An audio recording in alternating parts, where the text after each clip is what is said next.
Hi there, my name is Andrzej and today I've got a special guest, Rafał Słoniewski, which is a solution architect engineering manager at Intel.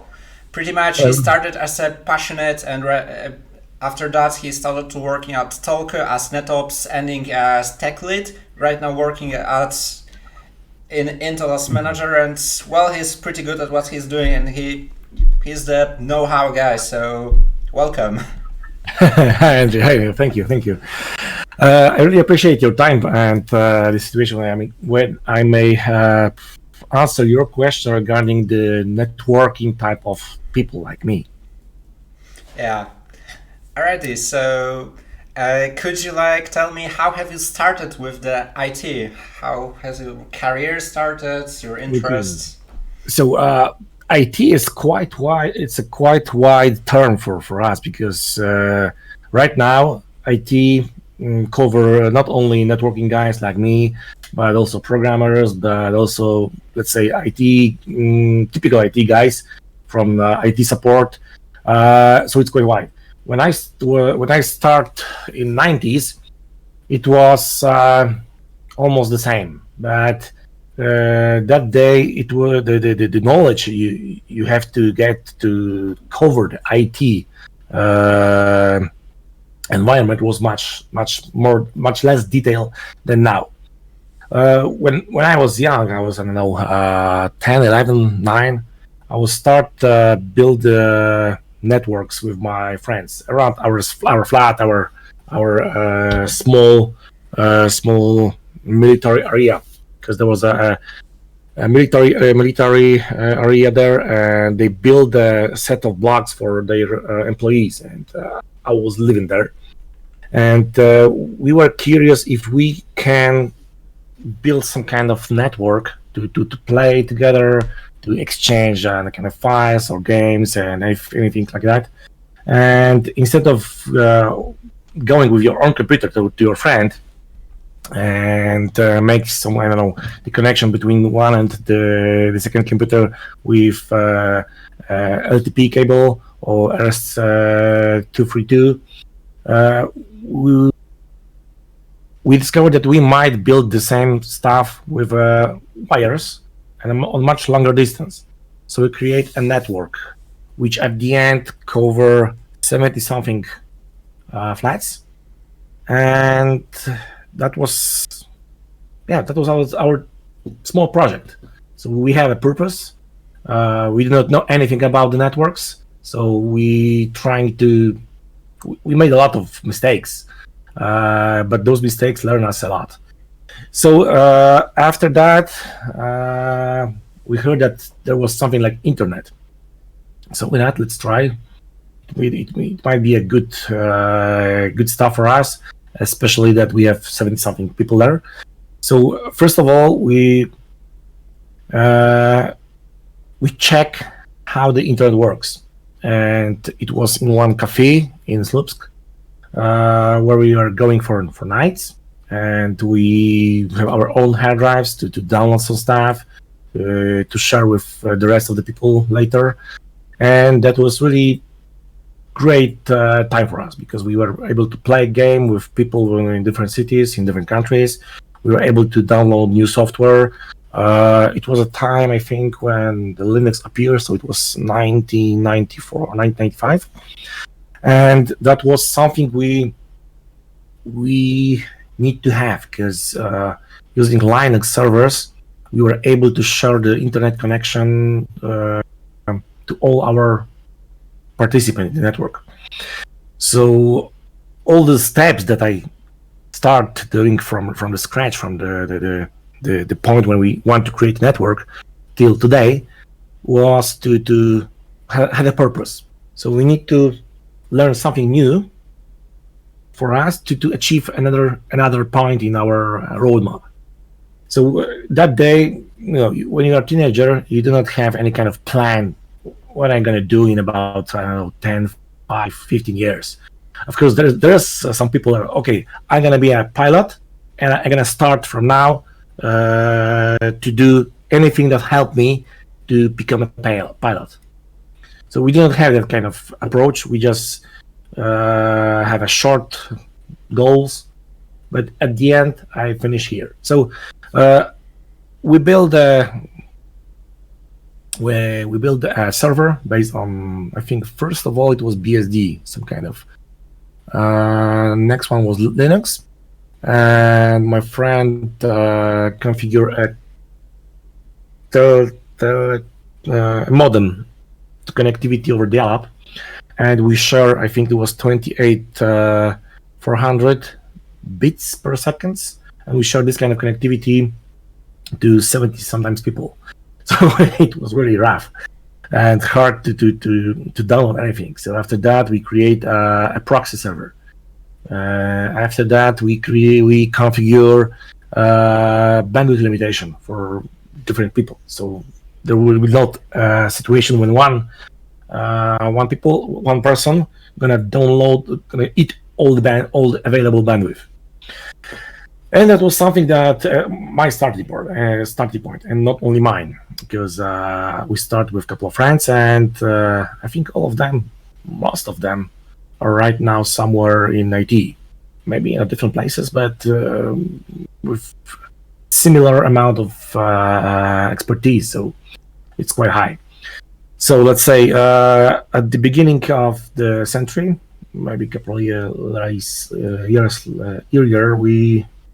I start to cooperate with one company which built the same kind of networks, but with much larger scale for the whole city. So I've done there a couple of servers. Finally, I sold them my networks, which I create, because I also start to build networks for different cities. For people who are interested in this kind of environment, because internet was something that is really popular, starting to be popular. So anyone would like to have access to the internet. So I start to arrange communities to build this kind of networks. I create, I don't know, 7, 8 this type of networks. And finally, I sold half of them to the company when I start configuring different types of servers.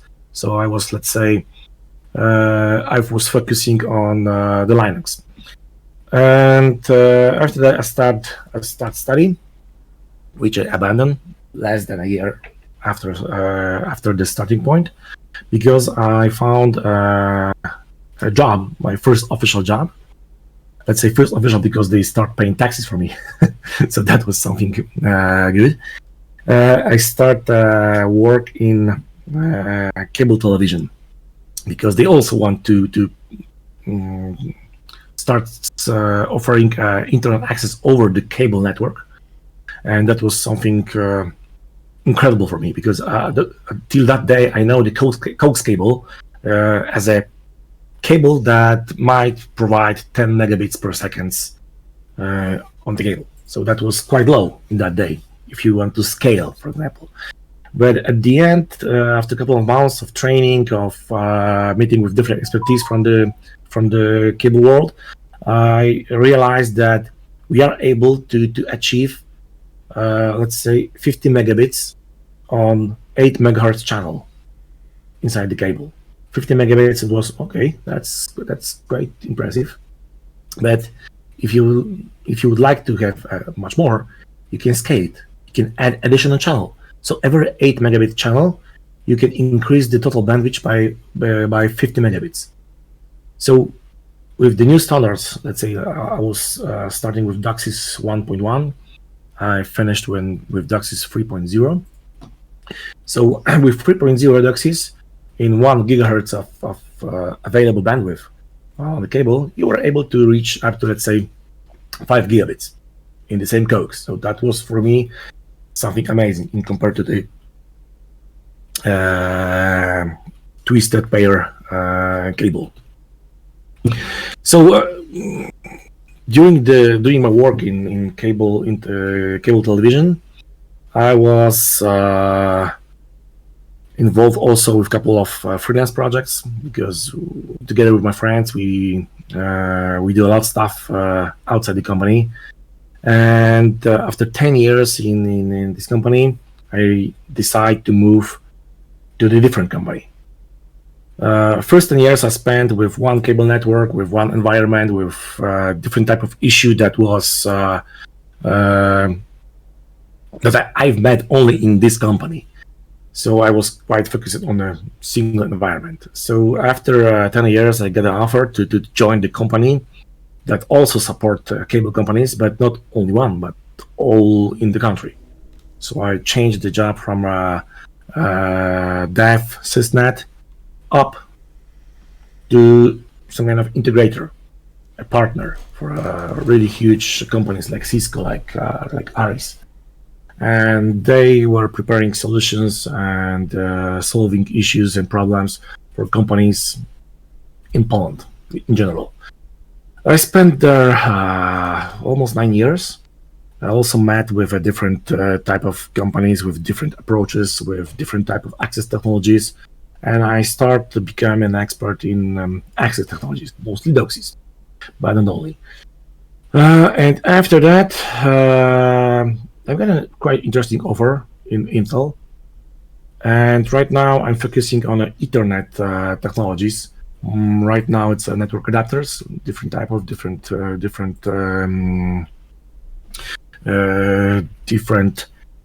models, and trying to help to develop the right solution based on market needs, customer needs.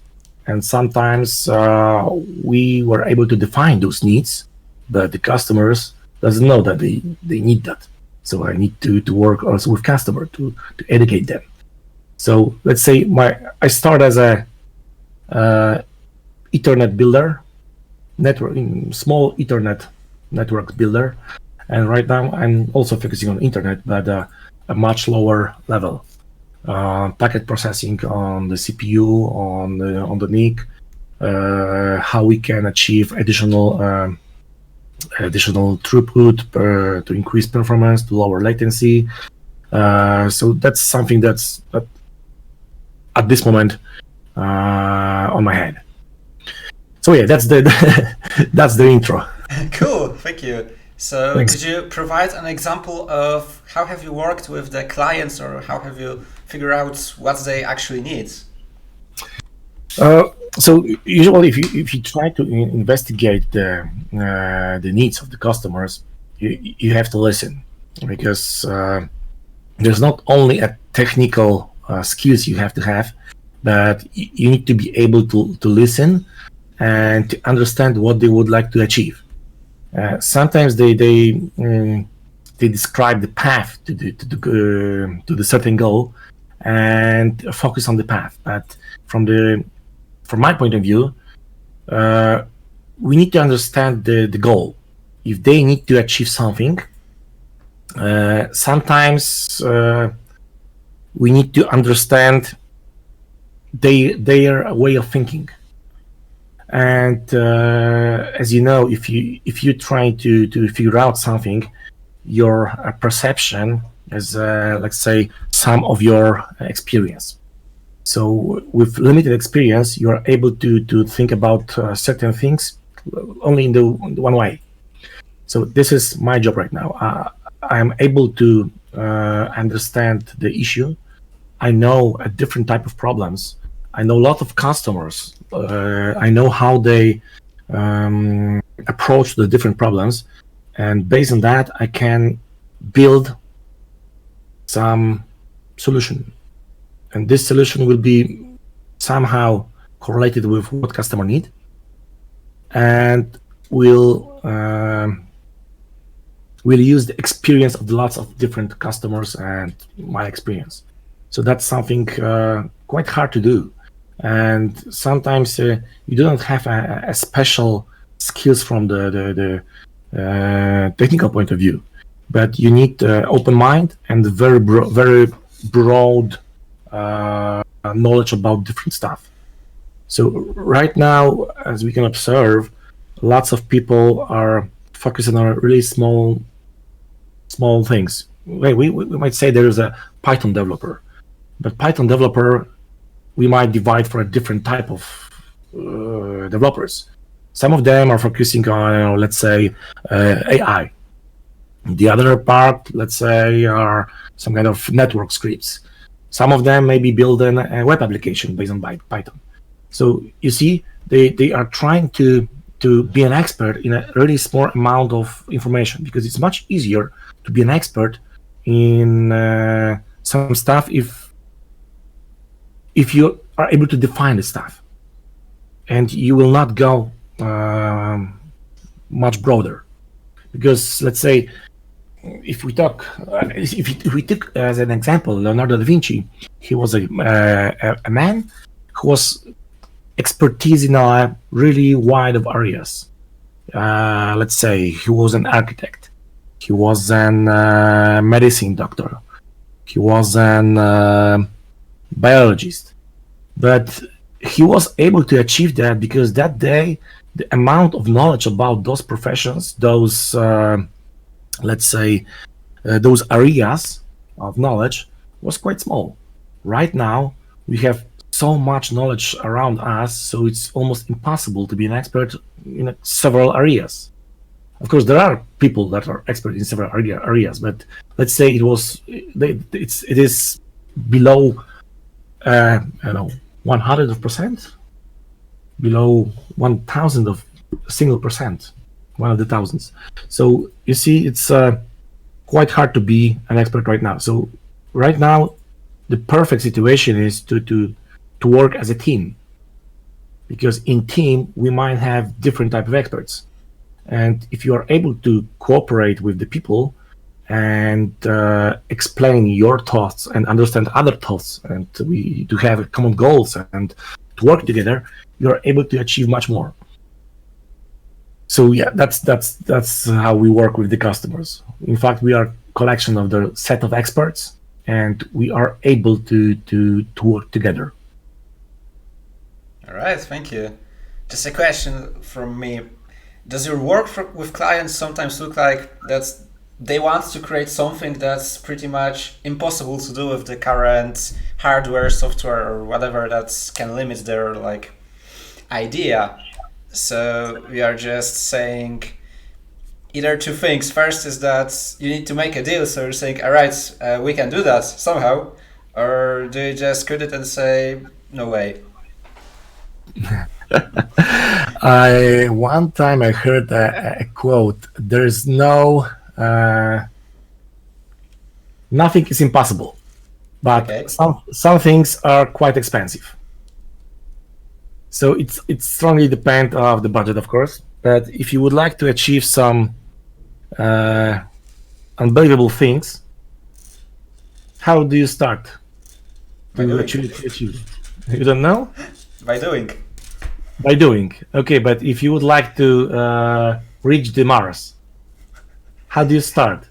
Well, first you need to gather money, and with money you can pay some people, and with that you can maybe do that. Okay, good approach. So let's say an example. Let's kind of have an example. I'm the customer, and you're the guy who's gonna help me.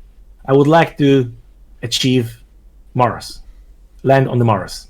I have money. What next? All right, so then we would need to actually check how many years and actually how much money do we need for each, let's say, milestone to achieve the goal that we need. We need to divide it into certain steps and goals, and later just calculate the money, create some basic tests on when and with how much money something could be created, and then with certain deadlines we could just write down some papers and work on it together, pretty much. Yeah, that's quite a detailed schedule. Focused on money, on deadlines, and doing stuff. Yeah, that's something similar. But okay, let's say if customer would like to have something, of course, people that run businesses are usually intelligent people, so they will not to have a project that is impossible. So especially if they would like to pay for that, nobody would like to burn their own money. maybe except governments. But let's say if we would like to have something, let's say we would like to land on Mars. Okay, you need to have roughly say couple of billions of dollars, and probably we might land on Mars in next 50 years. Okay, so I need to prepare a couple of $1 billion and have no guarantee to land on Mars. That's not what anyone would like to have, because it's no guarantee, lots of costs, no control. Maybe some small steps between might be achievable, but it's really hard to achieve that in that way. So let's say what can help us to achieve the final goal. We might build some kind of product that will bring us money on the beginning of the path. So let's say look at the SpaceX. The idea is to achieve a Mars, but they focus right now on something that will help bring founding experience to achieve the main goal. So they'll start building the rockets that is much more efficient in moving goods from ground to the space. So that's the starting point. But we see the effect of the starting point. Previously, they trying to figure out how to make it more efficient. So they design a rocket that gonna land themselves instead of falling down after the rocket goes up with the cargo. So you see, there's a lot of small steps if before we reach the goal. If someone would like to have something, we need to find a balance between the cost and between the what kind of value and how much the value is worth the product brings. Because okay, let's say we need to have an AI that will be 100% sure if it recognizes something. So to have an AI to be 100% sure, it's almost impossible, and it's gonna take years, and there also will be a slight chance for not recognize the thing. So if you are able to design an AI that is able to have 95% of accuracy, okay, it's quite cheap. It will take a small amount of time, and it will be able to recognize something with the probability of 95% of success. So we might use this AI to build, let's say, 99% chance of success. Because if only 5% of the 5% cases will bring us, let's say failure. So if we have 5% times 5%, it brings us to 99% of 99.75. 99.75% of success. If we just put the same thing 2 times over the same AI. So you see, we achieve a small goal with a much cheaper solution. This is something like we say a minimal value. I got what you think. What your point is. So pretty much to create a simple solution to first start with your goals, to actually have some foundation off of that. Yeah, something like that. Yeah, gotcha. But a cool example with the Mars. Didn't expect that. We usually, if we would like to achieve something, we usually trying to make a goal, something like a dream. I have a dream. But if you start focusing just on the dream, you're gonna lose the path you need to go through. So it's sometimes really hard to. This is sometimes why we need a team. We need the diversity. We need the people with different type of thinking.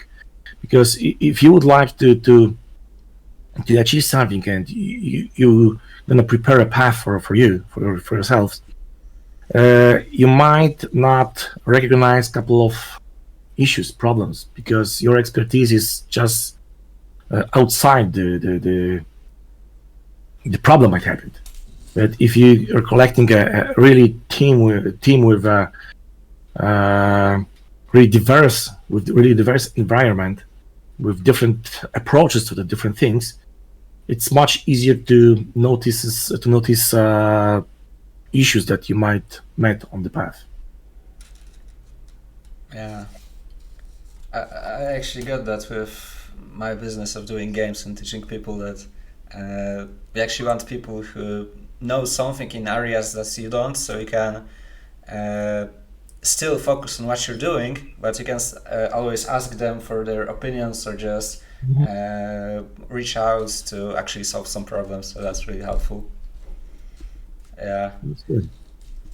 So could you tell me like some differences with the networking back then and the networking right now? Like how have it changed and progressed?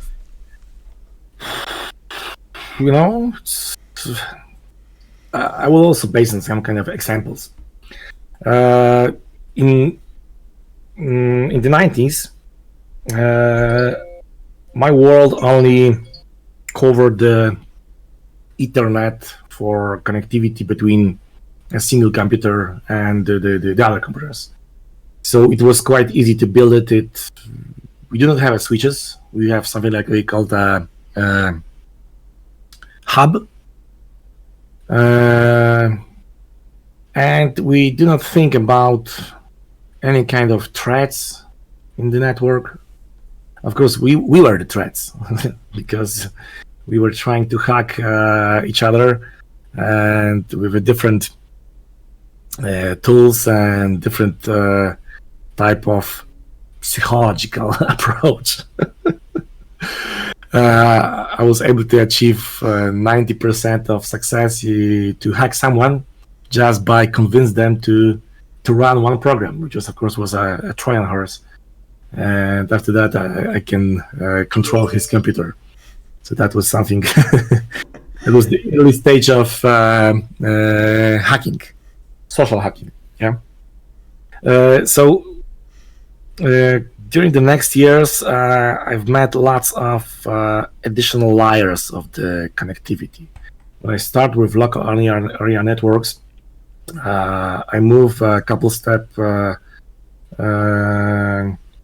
further with the networks that are nationwide, that are countrywide, and that are worldwide. And lots of those additional steps bring me really surprising knowledge.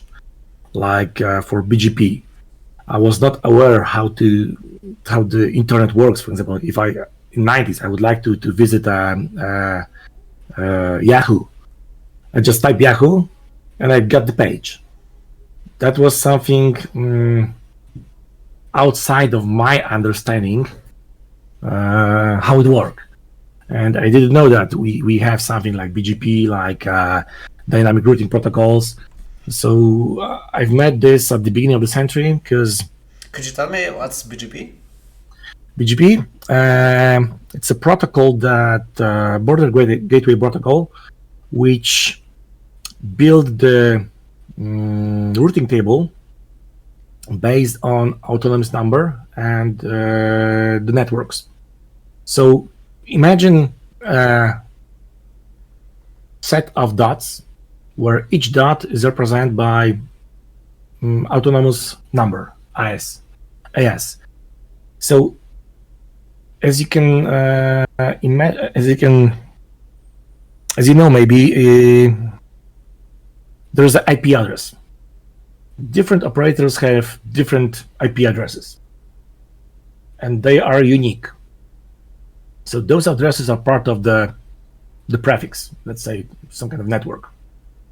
So instead of having a single address for a company, we set them a network. Let's say at the beginning of the century, I've got network 83.145.128/18. So it was, let's say, 64 prefixes /24. So 64 prefixes /24. It was around 16,000 of IP addresses.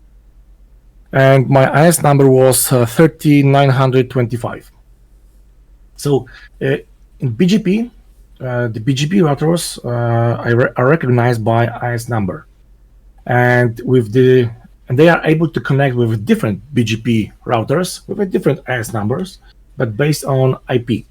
So usually different companies create a connection between those between the BGP routers and configure to recognize themselves based on IS number.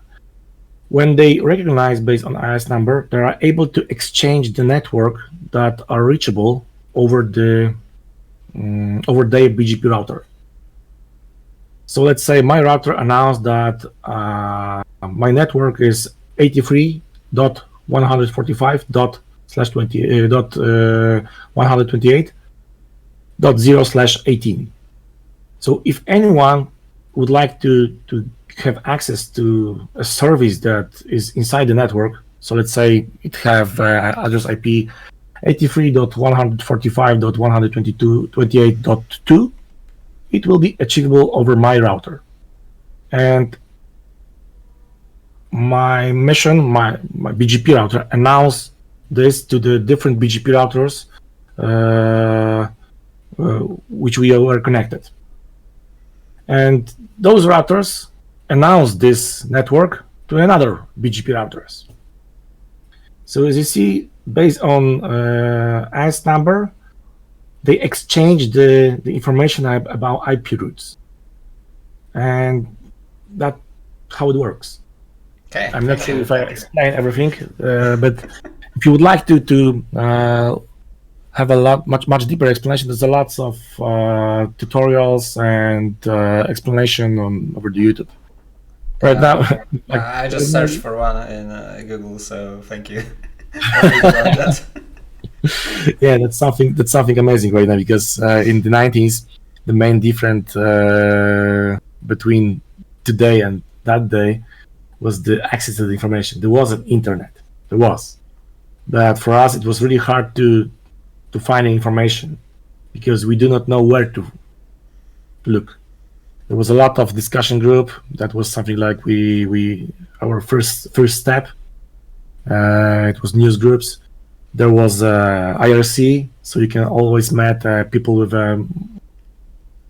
much bigger expertise than yours. So we were able to discuss and ask questions. And right now you can just Google it.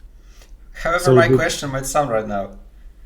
Have there been books in your old times about internet? No. There wasn't. I remember when I tried to work with Linux at the first moment.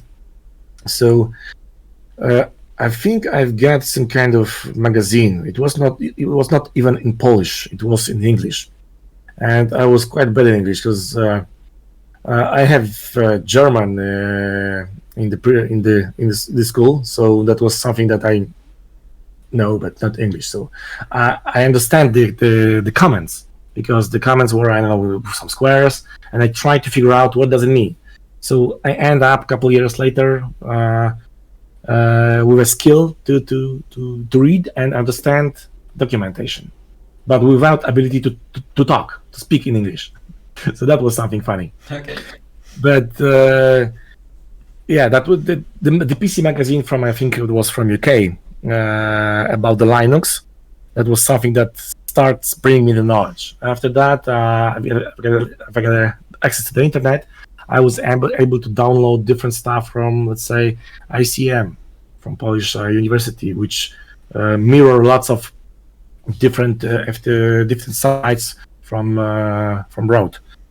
So that was the way we access the stuff. Okay. And the manuals and any kind of documentation that was included into the programs, let's say. Mm-hmm.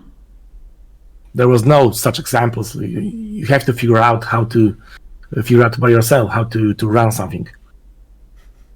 Could you provide some examples of problems that you learned from? I remember when I tried to build my first kernel of Linux. It was 2.0 point something, as far as I remember, and it took me 3 or 4 weeks to build a kernel that was able to boot my machine. And it was something like, okay, we have a make config, which was a CLI command, and you have to answer yes, not, or something else. If they ask feature by feature, model by model, if you would like to have it or not. That day I was able to, I was aware that we have some kind of type of disks, some kind of type of, I don't know, floppy drive, which one. So I tried different type of models, different type of approaches. There was a lot of feature that I did not understand. So, okay, let's say yes. But if you build a kernel where you put yes everywhere, it was a very big kernel. So I'm not sure if I have enough of memory to run it or something like that. So I start to remove some kind of features and trying to test everything. If it works, great. This is not necessary in my environment. Even if they say that, okay, it's a FDD, but I didn't test the floppy. So this is how after 3-4 weeks, I achieved a fully functional kernel, which was tied to my tailored to my needs, and it was quite small. So that was something I achieved just by testing. What's gonna happen if I change this? What happened if I change this? So I made a lot of mistakes, and that was something good. Right now, people they try to avoid making mistakes because they are bad. They have bad. If you made a mistake, people laugh at you. That's really bad, and I think that's the biggest issue right now with the people. Well, here. isn't that the thing that always depends on people? Because I still know Yes. many friends, and including myself, like people who love to make mistakes because then I can actually learn. If I tried my best and made a mistake, then great. Yeah, that's the approach that should be around us everywhere. But I met a lot of people. I try to avoid this kind of people where the mistakes are the bad thing. So yeah, making mistakes is something amazing. It gives us experience. Yeah. So yeah, the difference between networking then and now. I'm not sure if there's a lot of differences, right? But the expertise and experience I've got over the years, they just bring more information about the network. In the 90s, I was not aware that something like BGP exists. In the 90s, I was not able that some kind of hardware queues in the network cards exists. But right now, with my much bigger experience and a lot of mistakes I made, I've got different point of view on the network. And let's say that there was a couple of differences. The technology, they invent lots of new technologies. Let's say in the 90s, we do not use dynamic protocols inside the network because we do not have this kind of requirement. Or it was for us, what for? We can just configure everything static. But at the beginning of the century, when I built a couple of networks, and it was really hard to add additional areas to the network, we decided to use dynamic protocols, and it was good because we do not have to reconfigure all the equipment inside the network to know where the routing networks are, because it will configure by themselves. Just connect additional router. The router will announce the networks that are behind the router, and all the network is now where the network when the certain IP range is. So that was good. So let's say we add additional simplicity to the network. Year by year, the network was much more complex than at the beginning, but we can always build something that will simplify. And of course, we might simplify by using some tools, and we do not have to even know how the tools works. And that was something we should say we are focusing on a certain area of knowledge. Years ago, in my opinion, I was quite experienced in Linux. And when I work in the integrator, I was focusing on just on the network. And when I moved to Intel, I have to start again to be some kind of expert in the Linux system. And let's do a couple of steps back and go through what changed. And change a lot. Virtualization, Docker, Kubernetes. So let's say containerization. There was a lot of change like SDN, software-defined network. So right now the hardware is not important, but the way how we might configure different type of vendors in the network that will have a common understanding. So each device, even if they are from a different vendors, are able to understand what the different device says, and to exchange the package, to work together. So from my point of view, when I was an expert, let's say in Cisco, in Juniper, right now, I don't care if it's a Cisco, if it's a Juniper, if it's the Arista, if it's a CommScope, Aris, doesn't matter. I have a layer of management, layer of simple software that I understand, and I understand how the protocols should work, and the software will take care about the communication with the different type of vendors. So that's a huge change. Years ago, there was a let's say Cisco have most of the market, and that's because they educate people in the school with Cisco technologies. There was CCNA, CCNP, CCIE, and they learned that, and of course they learned the protocols, learned the bases, learned the more advanced knowledge about the network, but about the network protocols, but they learned that based on the Cisco equipment. So anyone after the school who passed the CCNA exam, if they go to work, somebody at work asks them for what kind of hardware we need to purchase. Okay, I know Cisco, so let's buy Cisco. That's the example. So anyone who knows Cisco would like to work on Cisco. That's but actually right now, pretty good marketing. Yeah, it is a part of marketing. It is. It was a good approach for education. But look what happened right now. It doesn't care what kind of hardware you have. You may manage the hardware by some piece of software. So this is the additional simplicity on the really complex layer. Yeah, I guess so. So let's say what changed between 90s and right now. First of all, simplicity. There's a much more areas where we can do something. In 90s, I was able to have a server on something like let's say a bare metal server where it was a system and there are a couple of services. Right now, we do so much so huge changes so often. Those changes are made. So it's make no sense to build a bare metal server with some OS and then a service on that. But we have a bare metal, which I don't know contains some kind of hypervisor, and we can deploy or destroy some kind of virtual machine there, just for a short need.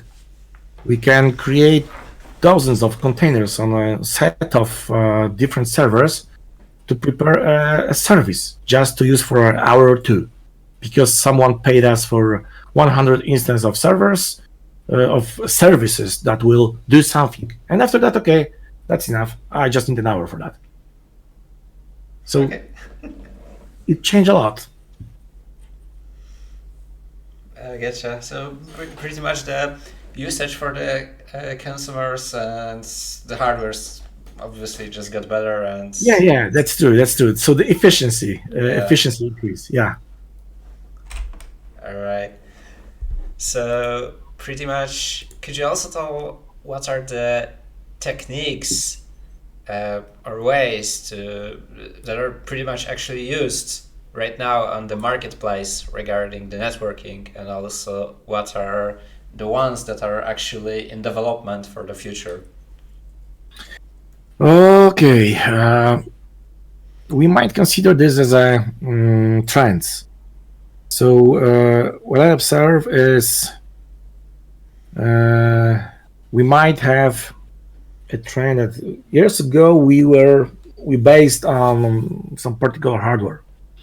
If we would like to do something, there was a hardware for that, and this hardware was only for that. Right now, let's say there's so big number of different technologies, so it's quite hard to have a dedicated hardware for that. So we are trying to move from dedicated hardware to, let's say,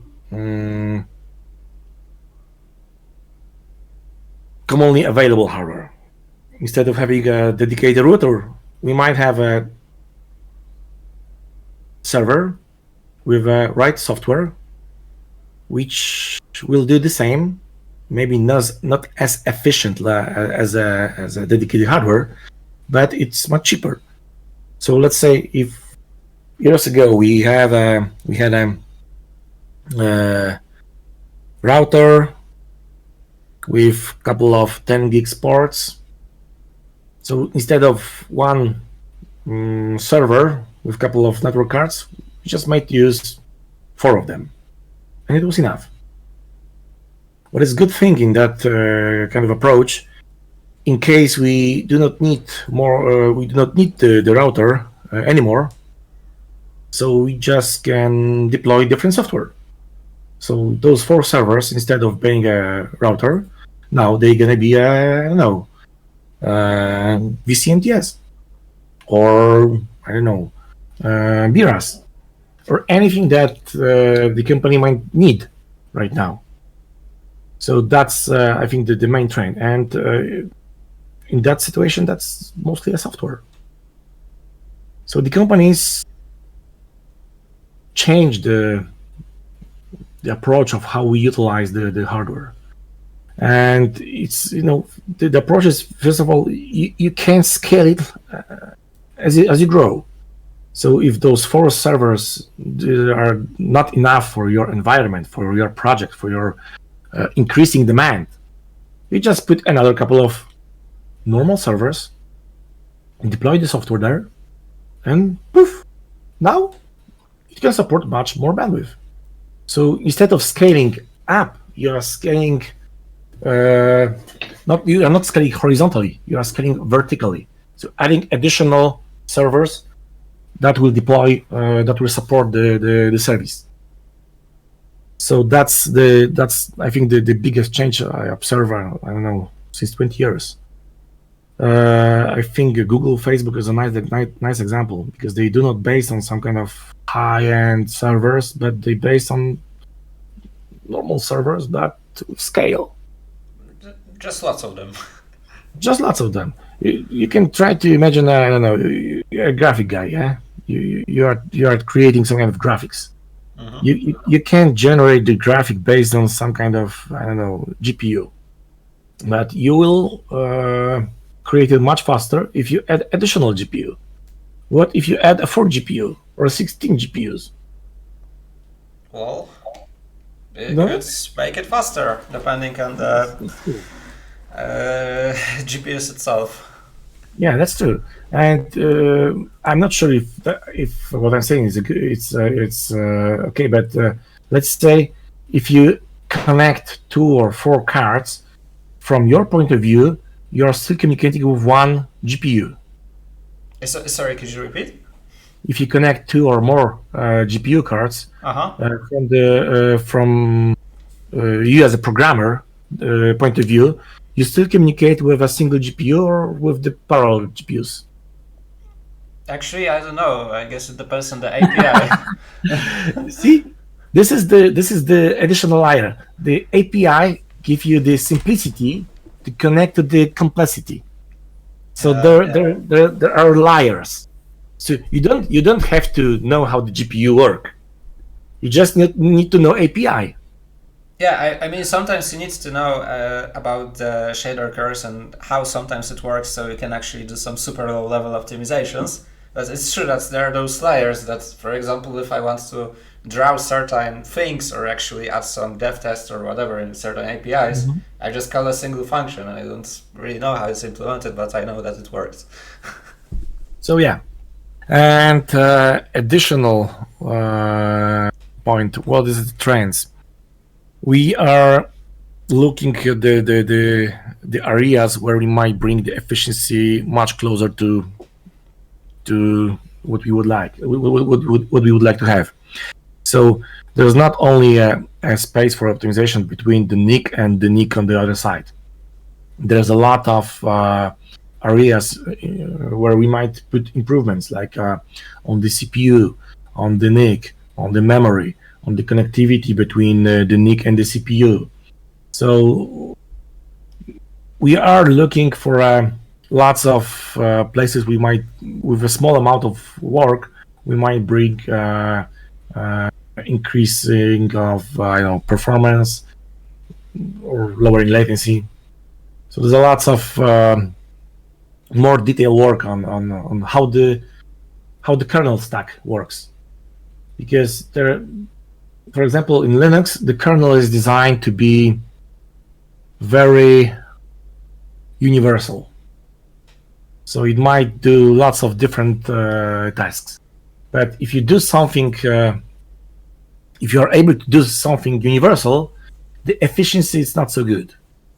So let's say Linux kernel is not designed for efficient packet processing with the scale I would like to have. So this is why there's a different projects appear that will pass the Linux kernel stack, like DPDK, like VPP. Okay, but how does it do a change? Because I mean, I understand that there's this technology and it will be an implementation of some kind that will help people, but I mean, how do you do that? Like, do you create your own kernel, or do you actually create something outside of it that actually just takes a certain changes that allows you to achieve better performance? Good question. So let's imagine a typical kernel network stack. So if you would like to send a packet or receive the packet, you just use some kind of API. So you can use API to something that have lots of different tools, and it's really universal. So you have an API to a universal tool, which is universal. So you can do lots of different stuff, but the efficiency is not so high. With DPDK, DPDK provide packet processing in a user space. So it's designed for packet processing. So it might be less universal. It might provide you a less number of different features, but it can packet process with very high throughput. And what change? It will give you a different API. So you don't even have to understand how the DPTK works, but you have just an API to receive and send in packets. All right, so you just pretty much got this whole software with its API, or just an API, that allows you to make this certain specified work that's actually probably the best on the market. If design just the packet process. Let's say just have a control plane when you control the channel of transmission, which is data plane. So you can separately manage the how the packets should travel and where without working on the packets, because control plane create channels for those packets. Let's say so additional layer of simplicity over the complexity, something like that. Gotcha. Right. Did remember or know right now some hacks for networking? That's a tricky question. It depends what you would like to achieve, because with different approach, different hacks are available. We might spread the workload over the several servers, for example, and it will bring it will increase the throughput, general throughput. Let's say, do you know the term CDN? No, I don't. Content Delivery Network. So let's take an example, Netflix. Netflix announced that there is a new season of Witcher, which is amazing, and half of the world turned on Netflix and they will try to watch Witcher, the Witcher. Okay. So having a Witcher on a single server will generate a bottleneck that will kill the project, because everyone would like to get the Witcher, but nobody can, because the server have not enough throughput to provide the Witcher. So let's say, can we put another 1,000 servers, and each server will contain the Witcher? And now we can load balance the whole traffic from the world between those servers. It is enough right now? I don't know. Hello? You don't know, but you can react. If you need more servers, you just deploy additional servers, and you need those servers for a month or 2 weeks. It depends. So you see, it's much cost efficient for you. And okay, you create those servers, and you can right now spread the Witcher with the throughput not only on one server but 1,000 servers. So you see, scaling and parallel processing is something that might help. Of course, it depends on the workload, because that's just the workload for CDN. Let's say different type of workload. We have something that we need to combine from a different type of calculation.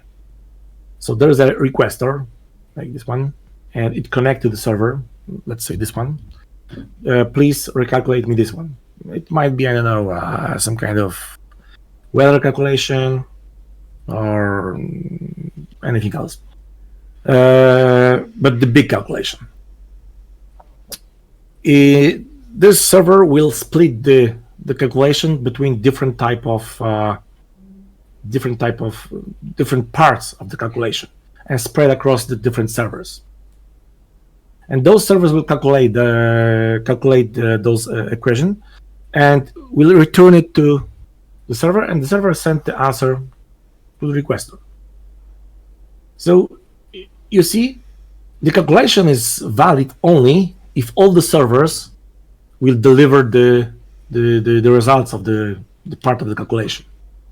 So let's say 2,000 servers finish the calculation, I don't know, in 2 seconds, and one server got some kind of weird calculation that we're not able to calculate in 5 seconds. It will took 5 days.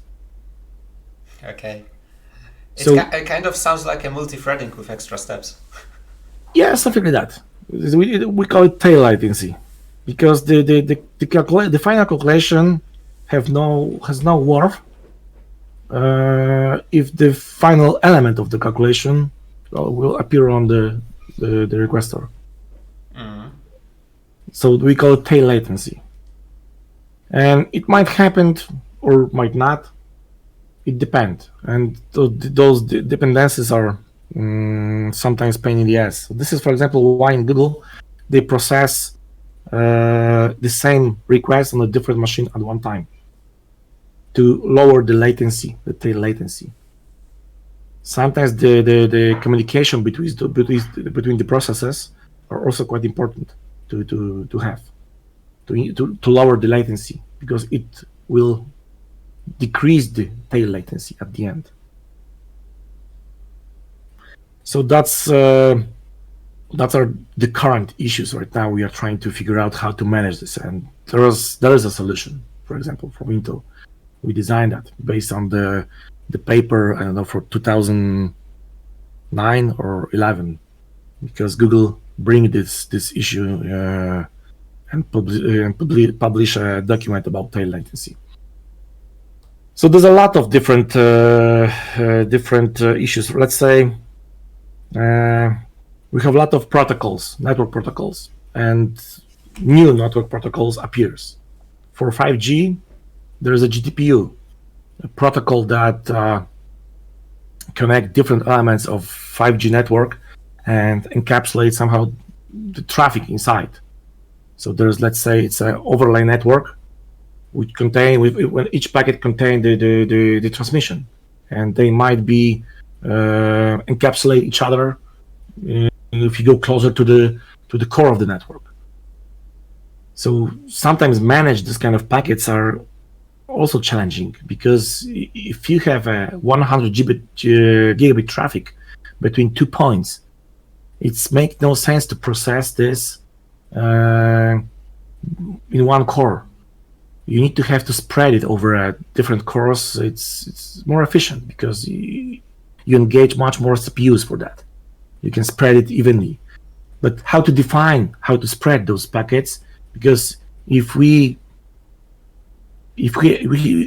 have communication channel and it's fragmented for different packets, if we're gonna process those packets in different CPUs, they might arrive with a different time to the destination, and that might bring additional issues. So we are trying to identify the packets inside those GTPU tunnels. So we need to have much deeper inspection inside the packets. So it's not only a header, but it's internal header, and maybe the third header or fourth header, and we need to identify the right transmission channel and pin it to the single core or a single path.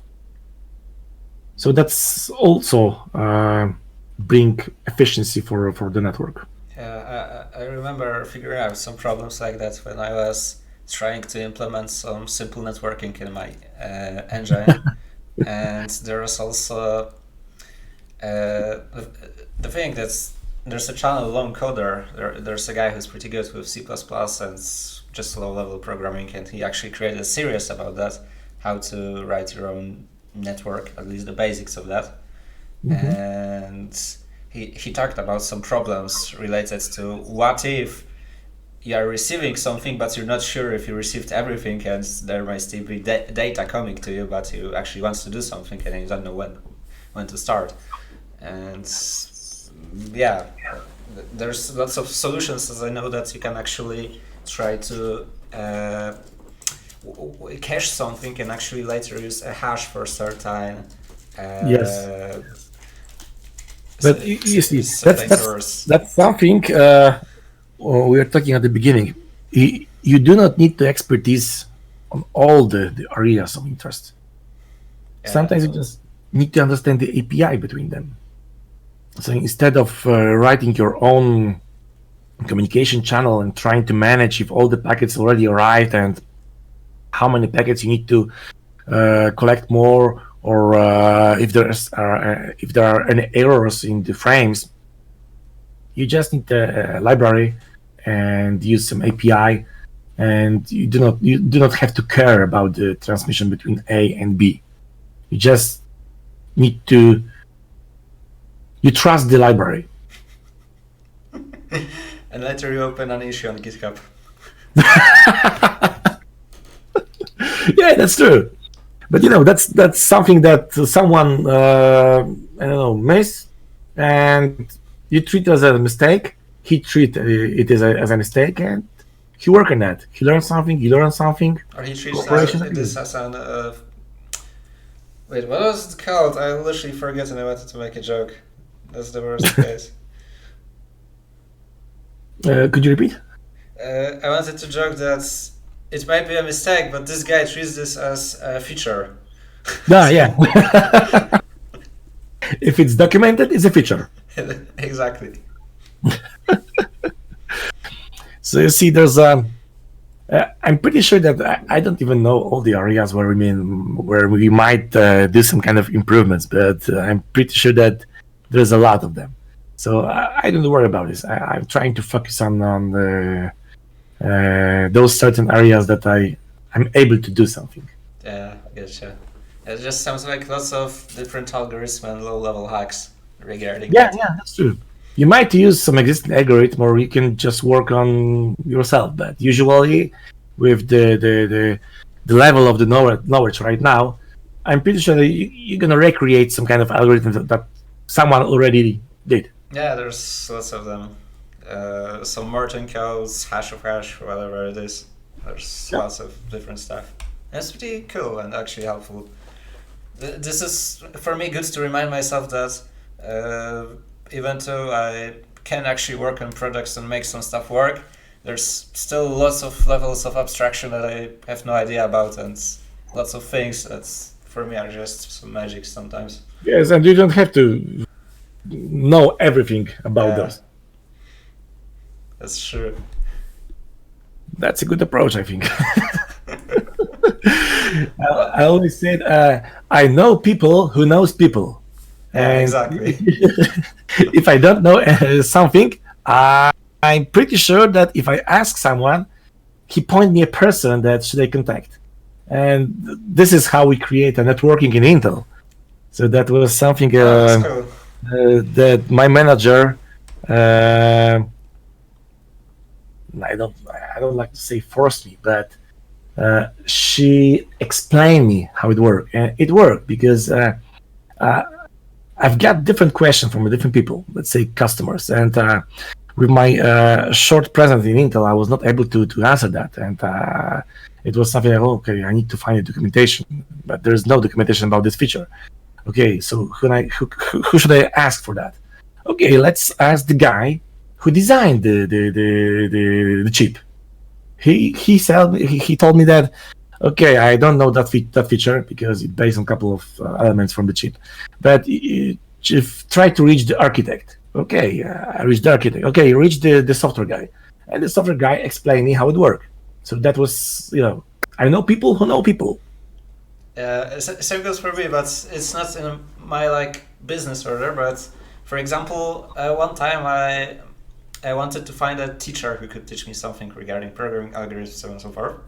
And for example, right now, he's a guy who's one of the best people that I have found regarding graphics programming, algorithms, and optimizations. And for example, if I try to create some shader or anything that just has to look cool, work, and be optimal, and I have no idea how to do that, I just DM this guy like, hey dudes, listen, could you help me out, this. He just points me to certain links, knowledge, books, and sometimes even explains in diff how something works. For example, why allocating memory in C, C++ is so easy to delete and you don't need to care where, you just call it because of certain offsets. And yeah, there's I mean, he's not working for me and I'm not working for him, but if you just have the connections, you know people, then we can just figure out lots of stuff. And there's also other people regarding different areas of expertise that actually we can help each other out. So yeah. That's so you have your own mentor. In programming, yeah. That's a really good approach. We have the same kind of approach in Intel, and in fact, I'm a mentor for someone. So that's yeah, but not from the areas that I'm an expert, but mentor can help you understand something, and mentoring based on the assumption that the one who asks already have the answers, but needs some guidance how to understand those answers. Yeah, that's true. For me, like, I also got some beginners regarding programming in my business, and there's one guy who's working with me for 9 or so months so far, and pretty much when I got him, he was not really good, but right now, if I give him any task regarding, in my case, some gameplay stuff, so just some C++, AI, so on and so forth, he's just like, alright, I got this, and later I just try to quality assurance his stuff, like, this code is not as optimal, but everything works. So for me, that's a huge like progress. Yeah, that's good. You always have to invest in the people around you, because if you invest in the people around you, the people will help you. That's true. That's also a good approach. Okay, what we have next on our agenda?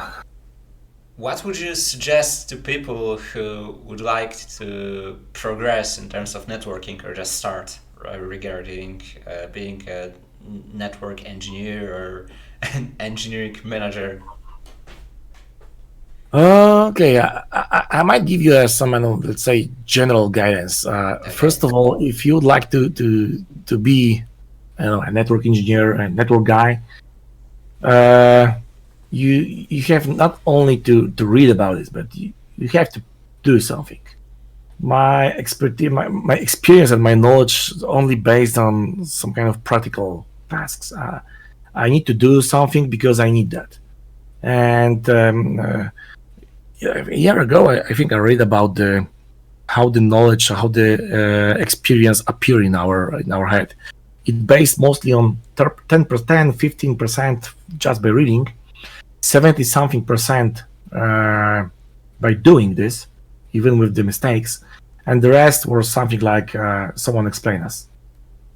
So the practical part of the gaining the knowledge, gaining the experience, it's the most important thing. So there's no sense to read about anything and thinking, okay, I'm gonna be an expert because I read a lot. You're gonna be a guy who read somewhere that vaccines are bad. He read about this, so it might be true, but it might not. Doing something by yourselves bring you a lot. I start with something small. If you need networking for any kind of communication between your workloads, try to figure out how to do it with the less amount of engagement. Use some kind of existing library. Use API for that. Try to understand how the communication works based on some kind of example. Modify this example. Try to achieve something different with the same example. And increase your knowledge by working on an example, some kind of particular tasks. I remember when years ago, my colleague from 7th Guard, it was a servers about the open source, about the Linux in Poland. He asked me to help because someone put RSS channel from 7th Guard to the Firefox. So anytime when you open the Firefox on your computer, the Firefox download the RSS channel from 7th Guard. And that was quite a big issue because as far as I remember, it was, 2005 or 6. Firefox was quite popular in Poland. It was 1 million something people using Firefox. So can you imagine when you open the Firefox and my friend has a big issue because lots of thousands, hundreds of thousands computers attack server of my friend, and he was not able to defend himself. Of course, he can just turn off the web server, but it doesn't change anything. So he asked if I might help to build a service that will be able to deliver the content for 100,000 customers. It was a small file because RSS file was, I don't know, 60 something kilobits. So it was not so kilobytes, not so big file, but the requests were quite often. So what we do, we create a cluster of really simple HTTP server. It was originally, I think, 5 machines. We make round-robin DNS answers. So the domain rss.7guard.net was with really low TTL, so it changed a lot. And we round-robin those servers. So if one ask DNS about the domain, it will get answer for this IP, for the second IP, for the third IP, and so on and so on. So we round-robin the answers, and we spread those requests for 5 machines. At the end, we finished with just 1 machine, but the difference was the machine was initially was dedicated for the RSS, but we used so simple HTTP daemon, so it might coexist at the end with different services. So we have one HTTP server. We provide the answer for a request for RSS, and that was all. But the path we achieved this point was quite interesting, because we were trying to address different issue and work on the different issue. We trying to make some steps. The same we had with Ubuntu PL. There was a website. It was a forum, Ubuntu PL, and Ubuntu at the beginning was quite popular. Right now, also very popular. And the Polish community was quite big. So they have similar issue, and the issue was they use PHP to work to run this forum, and it was not so efficient for 1,000 of people, for thousands of concurrent connection to concurrent requests, because PHP was killing the server. So instead of this, we just spread the PHP for different servers. And at the end, we finished with a couple of servers that work only on PHP, on compiling and everything with the PHP, and one server which provide the answers for the requesters. It also helped. And PHP, it was quite hard to spread it across different machines. So it was something that took us a couple of weeks to figure out. And that's because that was first time when we do this stuff. So if you would like to do something with networking, you need to start to work on the basis. I'm not able to point you what is the basics. It might be a different point for a different person. But having understanding how IP work, what kind of protocols we have, how the IP packet looks like, where's the header, where's the payload, how we can calculate the hashes, CRC, how the communication looks like, how the different protocols look like. Why right now we are trying to abandon TCP connectivity for HTTP? Because we transfer so huge amount of data over the HTTP, where TCP is stopped being efficient. Let's say UDP is much more efficient. So this is why new protocol appear. And if you use Chrome, part of the traffic between you and Google servers based on new protocols, which is not based on TCP but on UDP. So you need to have to choose a point and start with that point. And if you feel that you have no knowledge about something, just make 2 steps back, look at the materials, try to understand what you would like to achieve, and what this kind of feature will give you. And after that, you can go step further, next step further, and so on and so on. All right. I think that's the. I'm not sure if there's a universal recipe for being a network guy.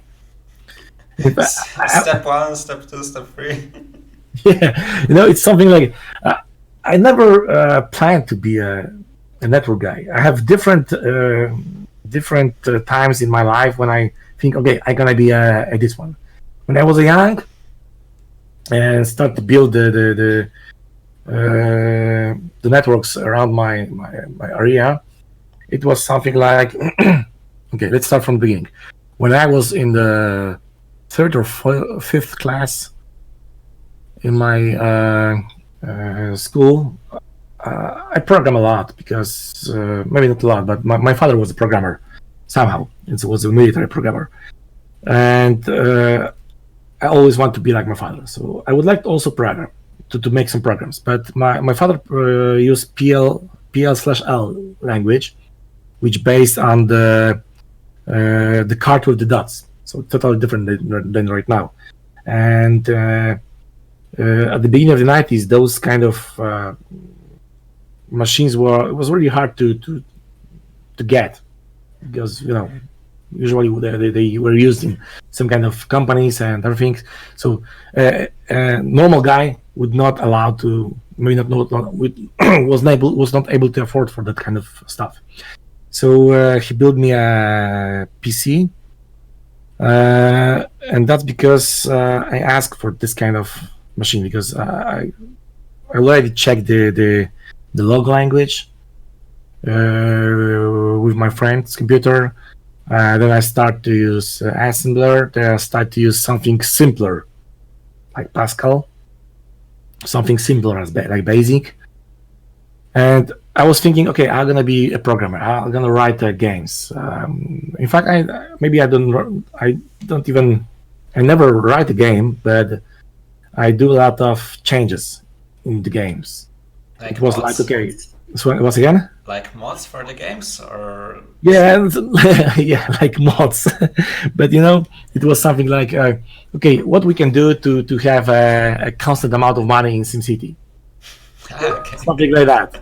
It was this kind. It was that kind of change. So it was, let's say, hacks and tips, something like that. And when I was young, I love to play games. So we start to build networks for playing games.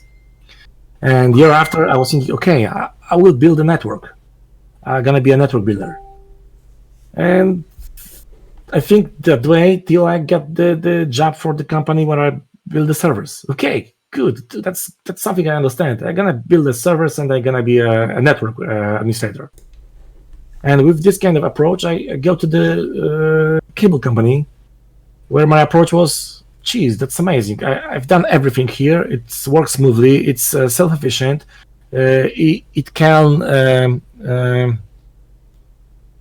work without my authority. So I have a lot of free time. So I start to being a freelancer and make some projects outside of my company. Okay, that was something amazing. It worked. It brings me money. I have a base money from my company and I have additional money for as being freelancer. So I'm gonna be a freelancer.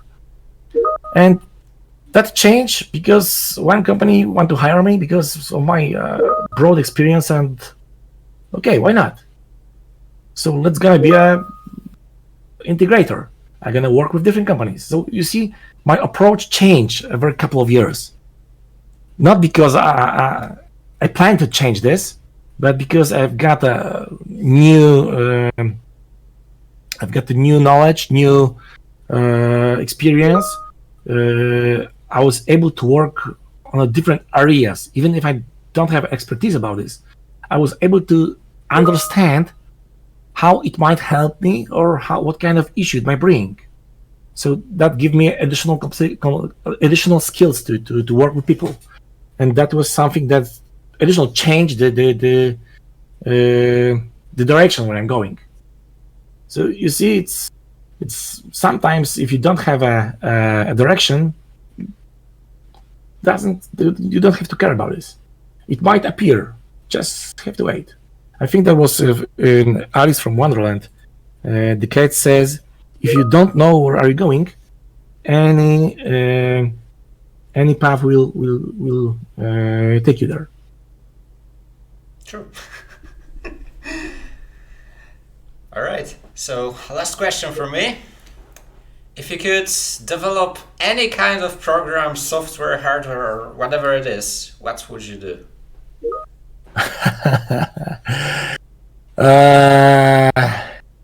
Any kind of Anything, software, pretty much. anything. Yeah. But software, hardware, so it have to be related with somewhere there. Yeah. Oh, geez, I don't know. I always want to create a game because I've got a couple of times I reached the point when I was addicted from a game. It was something, let's say, Angry Birds. It was Two Dots. It was, for me, it was amazing because it can eat half of my day, and I'm just moving one finger. And later I heard how much money they earn thanks to these games. So it was something like that. But years later, I realized that that's something bad because it just eat your time, eat your money, and give you nothing. Maybe you have much more muscles here. And I never get any kind of new idea what I could create. I might have an idea what that thing might do. So helping people, that's something I would like to create. But at this moment, I don't really know what that might be. Okay, so pretty much something that might help people. Yeah, that's true. Great. Okay, so that's it from me. Thank you a lot, dude. Like that was great. Thanks, lots of knowledge, lots of stuff, and I got to Google something actually. You know, I have a observation that I'm not sure if I share with the exact knowledge, but well, I would like to share the approach for that, because I think it's much more universal than just the knowledge. Because with the right approach, you can do different things. So with open-minded, with the approach that you have to make some mistakes, and that's good. You might to finish with the really good things, and even you will be surprised where you're going to be in, I don't know, 5-6 years. But you don't have to figure it right now. Yeah. Gotcha. Like, I still believe that you should plan your day and actually have some. Yes, yeah. Yes, because there's a difference between planning for 5, 6, 7, 10 years and planning what I have to do today to reach that point. And ending up in a marriage and actually saying yeah, that's true. Okay, thank you, Andrew. All right, thank you. So, cheers, dude. Cheers.